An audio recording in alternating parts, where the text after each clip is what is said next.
Hi friends, ఈరోజు నేను carrot beetroot fry ఎలా చేయాలో నా స్టైల్లో ఎలా చేస్తానో మీకు చూపిస్తాను. నచ్చితే మీరు కూడా ట్రై చేయండి.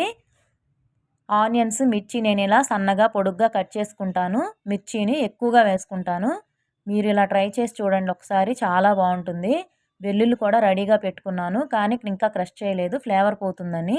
ముందుగా కళాయి పెట్టుకొని ఆయిల్ వేసుకొని వేడి కాగానే కాస్త పోపు దినుసులు అవి కొంచెం వేగగానే కొద్దిగా జీలకర్రని యాడ్ చేస్తున్నాను. ఇవి కొంచెం వేగిన తర్వాత కరివేపాకు కూడా వేసుకోవాలండి. పోపు అనేది ఇలా వేగితేనే చాలా బాగుంటుంది టేస్ట్. మనం చేసుకునేది ఫ్రై కాబట్టి కొంచెం ఆయిల్ ఎక్కువగానే ఉంటుంది. అవి కాస్త వేగిన తర్వాత ఆనియన్స్, మిర్చిని కూడా వేసుకొని కొంచెం సేపు వాటిని కూడా బాగా వేగనివ్వాలి.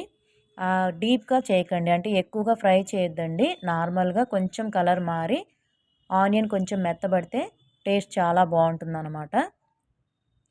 ఇలా వేగిన తర్వాత మనం వెల్లుల్లి రెడీగా చేసుకున్నాం కదా, దాన్ని కూడా ఇలా క్రష్ చేసుకొని, ఈ వెల్లుల్లిని కొంచెం ఎక్కువగానే వేసుకుంటానండి. ఫ్లేవర్ అనేది ఈ ఫ్రైకి చాలా బాగుంటుంది, అసలు మామూలుగా ఉండదు. వెల్లుల్లిదే మొత్తం టాలెంట్ అంతా ఈ ఫ్రైకి. ఇలా వెల్లుల్లిని కూడా వేసుకొని ఫ్రై చేసి, ఎందుకంటే ఆయిల్లో డైరెక్ట్గా వెల్లుల్లి వేయటం వల్ల ఫ్లేవర్ అనేది ఆయిల్కి పట్టేసి మనకి ముక్కలకి పట్టదు. అందువల్ల నేనేం చేస్తానంటే ఆనియన్స్ కొంచెం వేగిన తర్వాత వెల్లుల్లిని నా వేస్తానండి, చాలా బాగుంటుంది అప్పుడు. ఇలా అయిపోయిన తర్వాత బీట్రూట్ ముక్కలు, క్యారెట్ ముక్కలు ఇలా కట్ చేసుకున్నవన్నీ వేసుకొని బాగా కలుపుకోవాలి.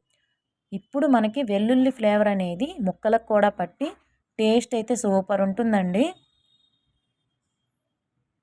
నేనైతే పొట్టు కూడా తీయను వెల్లుల్లికి, అలానే క్రష్ చేసి వేసేస్తాను. అది వేగేలోపు మీకు ఒకటి చెప్తాను చూడండి. ఇదిగోండి, ఇవేంటి అనుకుంటున్నారా? మనం వీక్లీ వన్స్ అయినా నేచర్ ఇచ్చిన ఫుడ్ తీసుకొని ఈ ఉప్పులు, కారాలు, ఆయిల్ వీటికి దూరంగా ఉండాలండి. నేనేం చేస్తానంటే వీక్లీ వన్స్ ఇలా చేస్తాను ఖచ్చితంగా.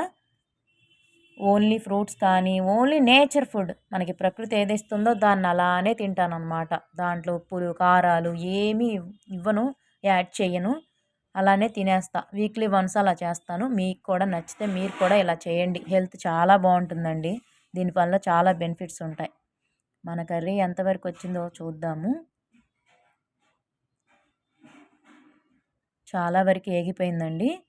ఇప్పుడు దీంట్లో పసుపు, అలాగే కొద్దిగా సాల్ట్ వేసుకుందాం. సాల్ట్ కూడా ఎక్కువగా పట్టదండి.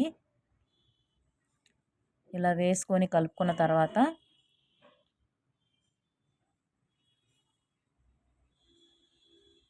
కొంచెం ఆయిల్ ఎక్కువగా అనిపించిందండి నాకు కూడా. ఇప్పుడు ధనియాల పొడి వేసుకోవాలి. అలాగే మనం మిర్చి వేసాం కాబట్టి ఆల్రెడీ కారం ఎక్కువగా పట్టదు, లైట్గానే వేసుకోండి. అన్నీ లైట్గానే పడతాయి, ఎక్కువగా కూడా ఏమీ వేయకూడదు దీంట్లో. సాల్ట్ కానీ కారం కానీ చాలా తక్కువ పడతాయి. అసలు మీరు కారం వేసుకోకపోయినా ఏం కాదండి.